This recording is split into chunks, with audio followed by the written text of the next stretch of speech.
بسم اللہ الرحمن الرحیم۔ السلام علیکم ورحمۃ اللہ وبرکاتہ۔ فریگرنس ٹی وی میں آپ سب کو ہماری طرف سے خوش آمدید۔ دنیا کی تاریخ اور آج کے سائنٹیفک دور میں بھی کچھ رویے انسانوں کے سابقہ تاریخ سے بہت حد تک مطابقت رکھتے ہیں، یعنی کہ مشترکہ ہی رہے ہیں۔ ان میں سے ایک یہ رویہ ہے کہ لوگوں کو اپنے دین سے، اپنے مذہب سے، چاہے اس پر پریکٹس کم ہی کیوں نہ کرتے ہوں، لیکن عقیدت بہت زیادہ رکھتے ہیں۔ اور یہ رویہ کوئی اسپیسیفک اسلام کے ساتھ نہیں ہے، بلکہ اگر ہم پوری دیانتداری کے ساتھ حقائق کا مطالعہ کریں تو ہمیں ہر مذہب کے اندر اس قسم کے جذبات بڑی حد تک کارفرما نظر آئیں گے، چاہے وہ کرسچن مذہب سے تعلق رکھنے والے لوگ ہیں، جہاں بھی ان کی اکثریت ہے، ان کی پاس طاقت ہے، تو وہ بھی کسی بھی سیدنا عیسیٰ علیہ السلام سے متعلق یا عیسائیت سے متعلق کوئی بھی کیچڑ اچھالا جا رہا ہو تو اس پر سخت رد عمل دیتے ہیں۔ یہی معاملہ یہودیوں کا بھی ہے، اور یہی ہندوؤں کا بھی ہے، اور دیگر مذاہب کا بھی ہے۔ لیکن مسئلہ یہ ہے کہ جب اسلام کے ماننے والوں کی جانب سے اس قسم کے رد عمل کا مظاہرہ کیا جاتا ہے تو اس کو ضرورت سے زیادہ ایکسپوز کرنے کی کوشش کی جاتی ہے۔ اس موقع پر ہم یہ ضرور کہیں گے کہ اللہ تعالیٰ کی ذات یا حضور صلی اللہ علیہ وسلم کی مبارک ذات یا قرآن پاک سے متعلق جب بھی کوئی کیچڑ اچھالا جائے گا تو اس پر ہر مسلمان کے اندر رد عمل پیدا ہوگا، اس کے جذبات ابھریں گے، اور کسی صورت بھی اپنے خدا کی، اپنے رسول کی، اپنے الہامی کتاب قرآن کی توہین برداشت نہیں کرتا۔ لیکن چونکہ اسلام کی بنیاد علم ہے، تو علم کی بنیاد کے اوپر اسلام نے اپنے ہر مسئلے کے متعلق واضح احکامات دے رکھے ہیں قرآن و سنت کی روشنی میں۔ تو وہ احکامات اتنے واضح ہیں جو کہ جذبات سے ہٹ کر حقیقت کی جو ہے وہ نمائندگی کرتے ہیں۔ اب جذبات خواہ جیسے کیوں نہ ہو کسی بھی موقع پر، لیکن اسلام کہتا ہے کہ جو اللہ اس کے رسول کا حکم ہے اس کو فالو کیا جائے۔ اب اس والے سے اسلامی تعلیمات کیا ہیں؟ حضور صلی اللہ علیہ وسلم کی زندگی میں جو ان کے ساتھ واقعات پیش آتے رہے، جو کہ آپ صلی اللہ علیہ وسلم کے ذات اور آپ صلی اللہ علیہ وسلم کے ساتھ ہونے والے واقعات مسلمانوں کے لیے ایک قطعیت اور ڈیسائسو حیثیت رکھتے ہیں، تو ان کی اگر کچھ بھی مثالوں سے کام لیا جائے تو ہمیں موجودہ جو رویے ہیں مسلمانوں کے وہ ان سے بالکل ہی مختلف نظر آتے ہیں معذرت کے ساتھ۔ تو ہمیں اس چیز پر بھی غور کرنا ہے کہ اللہ اس کے رسول کی تعلیمات کیا ہیں، اور ہم اپنے جذبات کے بل بوتے پر کس قسم کے رد عمل کا اظہار کر رہے ہیں۔ کیا وہ اللہ رسول کے تعلیمات اور احکامات سے مطابقت بھی رکھتی ہیں یا نہیں رکھتی؟ اور اگر نہیں رکھتی ہیں تو پھر ہم کس طرح سے اپنے آپ کو جسٹیفائی کر رہے ہیں؟ اگر ہم جسٹیفائی کرنے کی کوشش کر رہے ہیں وہ تو سراسر قرآن و سنت کے تو شاید منافی ہے۔ تو اس سے پہلے کہ ہم اس والے سے چند مثالیں آپ کی خدمت میں پیش کریں، ہم یہ بات کرنا چاہتے ہیں کہ 28 جون کو انڈیا کے علاقے راجستھان میں اس کا ایک جگہ ہے ادے پور، وہاں پہ ایک ٹیلر کو، جس نے نپور شرما جو کہ ایکس اسپوک پرسن ہے بی جے پی کی، ان کے اس موقف کی تائید کی جو اس پر بہت زیادہ تنازع کھڑا ہوا اور بہت زیادہ وہاں پہ ایجیٹیشن وغیرہ ہوئے، بلکہ پوری مسلم دنیا کی طرف سے رد عمل آیا۔ تو اگرچہ انہوں نے اس پر معذرت تو کی بات پہ، اور بی جے پی نے ان کی جو بنیادی رکنیت تھی وہ بھی ختم کر دی، لیکن ان کا چونکہ پروگرام کا تسلسل بہت زیادہ تھا کہ ایک ٹی وی چینل میں جا کے انہوں نے یہ بات نہیں کی، مسلسل 3-4 چینلز میں جا کر یہ بات کہی، جس سے یہ پتہ لگ رہا تھا کہ وہ یہ کام جان بوجھ کے کر رہی ہیں اور ضرورت سے زیادہ کر رہی ہیں، حد سے زیادہ کر رہی ہیں۔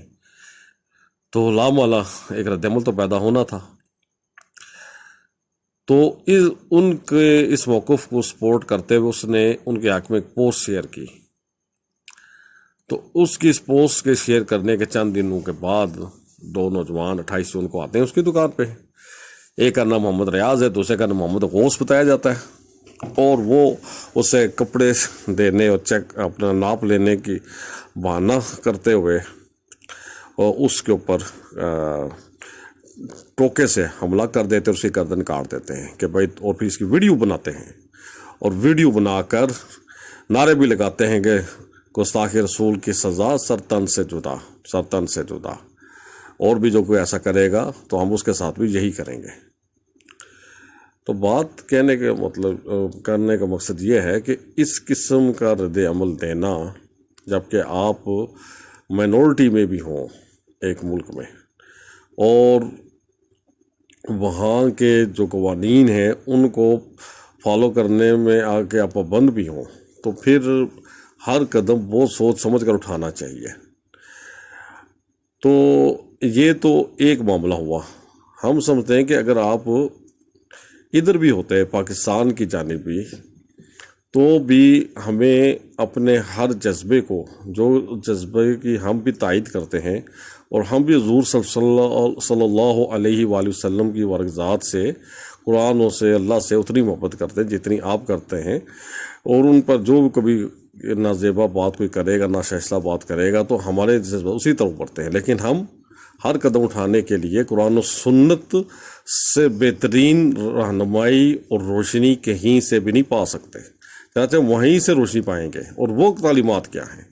وہ تعلیمات وہ ہیں کہ جو قرآن پاک میں اللہ تعالیٰ نے ارشاد فرمائی ہیں کہ دیکھو اے محبوب صلی اللہ علیہ وآلہ وسلم, یہ آپ کو جنونی کہتے ہیں, یہ آپ کو جادوگر کہتے ہیں, یہ آپ کو شاعر کہتے ہیں, یہ آپ کو کاہن کہتے ہیں نعوذ باللہ, یہ آپ کو نعوذ باللہ جھوٹا کہتے ہیں. حالانکہ کسی دور میں سب سے سچا کہا کرتے تھے, سب سے زیادہ امانتدار اور ایماندار شخص کہا کرتے تھے. لیکن اب ان کی نظر نعوذ باللہ حضور صلی اللہ علیہ وسلم جھوٹے ہو گئے, شاعر ہو گئے, جادوگر ہو گئے. تو کیا ایسی انتہائی نازیبا اور گستاخی پر مبنی الفاظ کہنے کے باوجود اللہ تعالیٰ نے یہ ارشاد فرمایا کہ ٹھیک ہے کہ اب تو اے نبی ان کے خلاف آپ نے پوری تادیبی کارروائی کرنی ہے اور ان سب لوگوں کے سر تن سے جدا کر دینے ہیں؟ یا صحابہ کرام کو کہا کہ جاؤ تم لوگ جا کے حضور صلی اللہ علیہ وسلم کے متعلق جو یہ نازیبا الفاظ استعمال کر رہے ہیں ان کا بدلہ لے کر آؤ. ایسی کوئی بات ہوئی؟ بالکل قرآن پاک سے مجھے بات نہیں ملتی, بلکہ ان کے تمام اس جھوٹے بہتانات کو اللہ تعالیٰ نے بڑی حکمت کے ساتھ علمی طریقے سے رد کیا اور بتایا کہ جو کچھ تم کہہ رہے ہو یہ حقائق سے بہت زیادہ دور ہے, سچائی سے اس کا کوئی تعلق نہیں ہے. اور سچی بات یہ ہے کہ جو الزام لگا رہے ہو حضور صلی اللہ علیہ وسلم کی ذات ان تمام بہتانات کے برعکس حقیقت میں پائی جاتی ہے. وہ سچے ہیں, وہ نہ تو جادوگر ہیں, نہ وہ شعر و شاعری کرتے ہیں, نہ جانتے ہیں, اور نہ ہی وہ کاہن, نہ ہی کبھی جھوٹ بولا. اور تم لوگ ایسی باتیں کر کے نہ صرف دھوکہ دے رہے ہو, سب سے بڑھ کر اپنے آپ کو دھوکہ دے رہے ہو.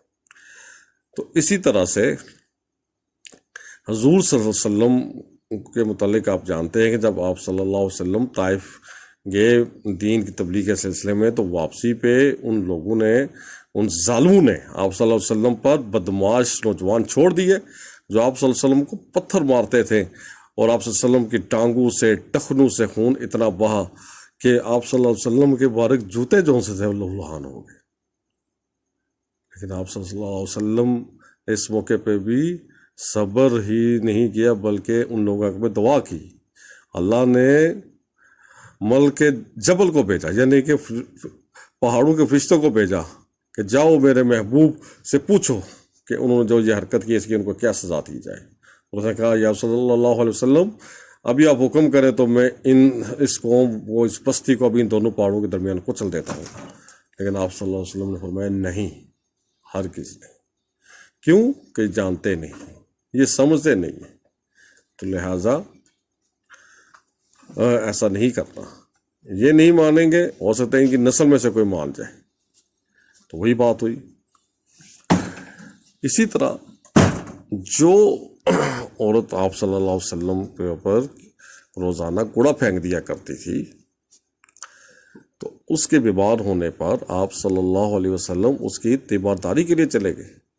اس کا بوڑھا پھینکنا، اس سے بڑھ کر کیا آپ صلی اللہ علیہ وسلم کی شان میں گستاخی ہو سکتی تھی؟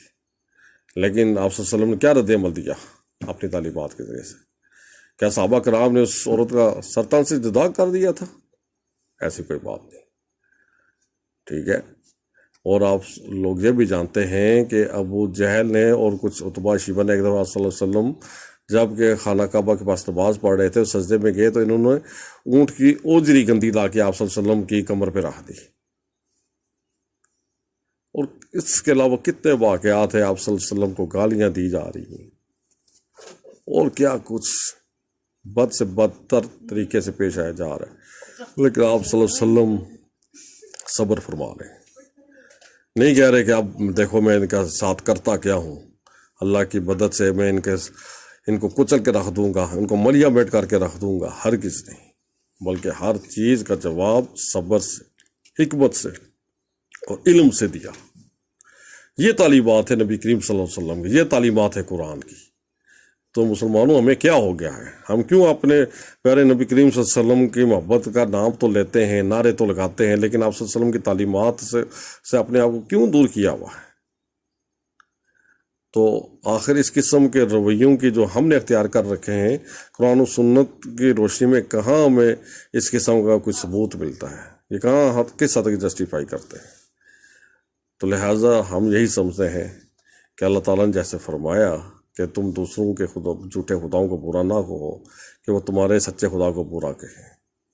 اس طرح آپ صلی اللہ علیہ وسلم کے متعلق جو کچھ آگے ہم نے اوپر بیان کیا ہے، ہر جو بھی اس کے سلسلے میں رد عمل تھا اللہ کا، رسول کا، وہ بھی آپ لوگوں کو بتا دیا گیا ہے۔ تو لہٰذا ہر سازش کا مقابلہ، ہر حضرت صلی اللہ علیہ وسلم پر اٹھائے جانے والے کیچڑ کا جواب ہم نے علم کے ذریعے سے دینا ہے، حکمت سے دینا ہے، نبی کریم صلی اللہ علیہ وسلم کی سنت کے مطابق دینا ہے، صبر سے دینا ہے، اور اس کے لیے اپنے آپ کو اخلاق کے اعلیٰ درجے پر فائز کرنا ہے۔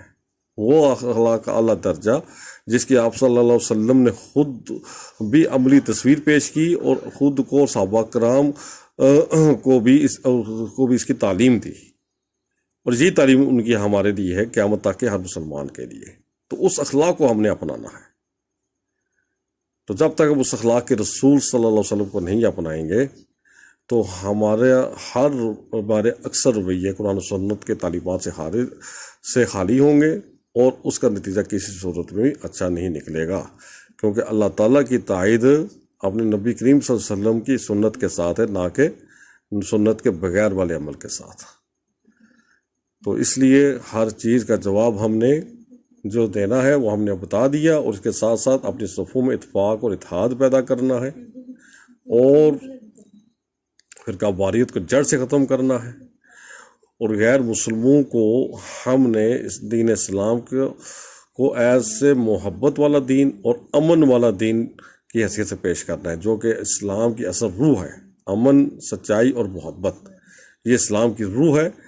یہی رویہ ہم نے دین اسلام کا دوسروں کو کر کے دکھانا ہے، اور یہی پیغام دوسروں تک پہنچانا ہے، تاکہ لوگ نہ صرف اسلام سے جو متنفرانہ جذبات کا اظہار کر رہے ہیں اس سے دور ہٹیں، بلکہ اسلام کے قریب ہوں، بلکہ اس کے نتیجے میں بہت ممکن ہے جب آپ علمی انداز میں اور حکمت کے ساتھ ان کو جواب دیں گے تو وہ اسلام کو قبول بھی کریں گے انشاءاللہ تعالیٰ۔